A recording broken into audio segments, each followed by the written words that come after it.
Imagine a battlefield where the sky darkens, not with clouds or smoke, but with hundreds, even thousands, of tiny, buzzing machines. Each one is small, almost insignificant on its own, but together they form a single, coordinated swarm-an autonomous storm, relentless and unstoppable. No pilots, no fatigue. Just a cold, calculated mission. This isn't science fiction anymore. This is the new face of warfare.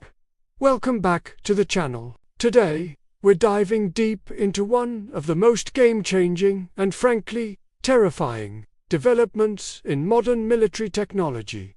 Drone swarms. What are they? How do they work? And why are they considered one of the most dangerous weapons of our time? The real question we have to ask ourselves is this: are we ready for a future where artificial intelligence doesn't just guide our weapons, but commands entire armies of them? Stick around, because the answers will change how you see the future of conflict. So, what exactly is a drone swarm? Forget what you know about single drones flown by a pilot with a controller. A swarm is a completely different beast. It's a network of autonomous drones, all working together as a single, intelligent entity. They're coordinated by advanced AI, linked by a shared communication network, and can adapt to a chaotic battlefield in real time. Unlike traditional drones that need constant human guidance, a swarm makes its own decisions, collectively, on the fly. They can overwhelm defenses, confuse enemy sensors, and strike with terrifying precision. It's warfare conducted by a hive mind. So, what makes them so dangerous? It really comes down to the power of numbers. A single drone, that's a nuisance. A dozen, that's a threat. But 100 or 1,000, attacking all at once from every direction, that becomes almost impossible to stop. Our current air defense systems, designed to track and shoot down one or two large aircraft, are suddenly and completely overloaded. Even if you manage to destroy half the swarm, the other half just keeps coming, completing the mission. Then there's the economics of it. Think about this. A swarm of cheap, disposable drones can be used to take out a multi-million-dollar asset, a state-of-the-art tank, a sophisticated missile launcher, or even a fighter jet. For the price of just one advanced weapon system, an adversary could deploy hundreds, if not thousands, of these swarming drones. This completely upends the traditional balance of power. And finally, there's the psychological impact. Imagine being a soldier on the ground, hearing that ominous, high-pitched buzz of countless machines overhead, knowing that any one of them could be armed and heading your way. The fear itself becomes a weapon. How does this incredible coordination even work? At the heart of every swarm is artificial intelligence. Complex algorithms assign tasks, plot flight paths, and adapt to the mission as it unfolds. For example, one drone might act as a scout. Another might jam enemy communications, while a group of others dive toward their targets. And they do all of this simultaneously, with a level of precision no human team could ever match. They communicate through what's called a mesh network, which means there's no single leader drone. Every drone talks to every other drone. If one gets taken out, the network doesn't collapse. The others instantly adapt, redistributing tasks and continuing the mission without missing a beat. It's resilience by design, which makes them incredibly difficult to neutralize. This isn't just a theory, either. Several nations are already deep into testing this tech. The US has experimented with microdrones called Perdix, released in swarms of over 100. China has put on dazzling air shows with massive swarms flying in perfect formation. Turkey is actively deploying groups of loitering munitions.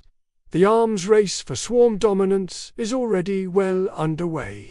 and their roles on the battlefield are incredibly varied. Swarms aren't just for one type of mission. They are the ultimate multi-tool. Some can act as a wide area surveillance net, spreading out to give a complete, real-time picture of the battlefield. Others are kamikaze drones, designed to dive into enemy vehicles or positions with explosive force. They can also be used to jam enemy radar, act as communication relays for friendly troops, or fly as decoys to draw fire away from more valuable assets like helicopters or planes. We might even see them used for logistics, with small swarms resupplying soldiers in dangerous areas where traditional convoys can't go. The possibilities are truly as vast as our imagination. This all sounds pretty unstoppable. So how do you defend against a swarm? That's the multi-billion-dollar question militaries around the world are scrambling to answer. Traditional weapons like missiles are just not practical. Firing a $1 million missile to shoot down a $1,000 drone is a losing game, especially when there are hundreds more right behind it. That's why a new generation of counter-swarm technology is being rapidly developed. High-energy lasers are being tested to literally burn drones out of the sky. Powerful electronic warfare systems are being built to jam their communication links and sever the connection to their hive mind. Militaries are even developing their own hunter-killer drones, fast, agile interceptors designed to meet a swarm in mid-air and take it apart, drone by drone. But even with all this innovation, none of these solutions are a silver bullet. When faced with overwhelming numbers, the defender is always playing catch-up. But this brings us to a much deeper problem, one that isn't about technology, but about morality. When an AI directs a swarm to attack, who is ultimately responsible for its actions? If civilians are unintentionally harmed, who is to blame? The programmer who wrote the code, the commander who deployed the swarm, or the machine itself? This is a huge, unanswered question in international law. Furthermore, drone swarms dramatically lower the barrier to entry for waging war. If a conflict can be fought cheaply, with minimal risk to your own soldiers, does that make leaders more likely to resort to military force? And what happens when this technology gets cheaper and more accessible, falling into the hands of not just superpowers, but smaller nations, rogue states, or even terrorist groups? These are not abstract, futuristic fears. We are already seeing glimpses of this new reality. In the conflict in Ukraine, both sides have used groups of loitering munitions, or suicide drones, to devastating effect. In military demonstrations, swarms have been shown to overwhelm targets with incredible speed and efficiency. And remember, what's shown to the public is almost certainly just a fraction of what's being developed behind closed doors. Of course, there are still significant challenges to overcome. Perfecting a swarm requires incredibly reliable AI, secure and unhackable communication networks, and a way to integrate them with existing military structures. More importantly, we need to figure out how to control them under the laws of war, which were written long before anyone ever conceived of an autonomous weapon. But with each passing year, these technical obstacles get smaller. The costs come down, the technology improves, and the swarms get bigger and smarter. So, to wrap this up, drone swarms are no longer a concept from a sci-fi movie. They are becoming a reality, one test flight at a time. Whether they're ultimately used for surveillance, attack, or even for positive applications like humanitarian aid and disaster relief, one thing is certain: they will fundamentally change the nature of conflict and power. The only question that remains is whether we, as humans, can control this technology before it begins to control us. Thanks so much for watching.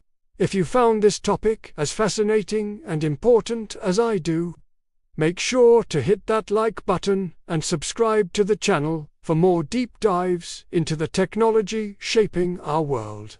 Let me know your thoughts on drone swarms in the comments below. See you in the next one.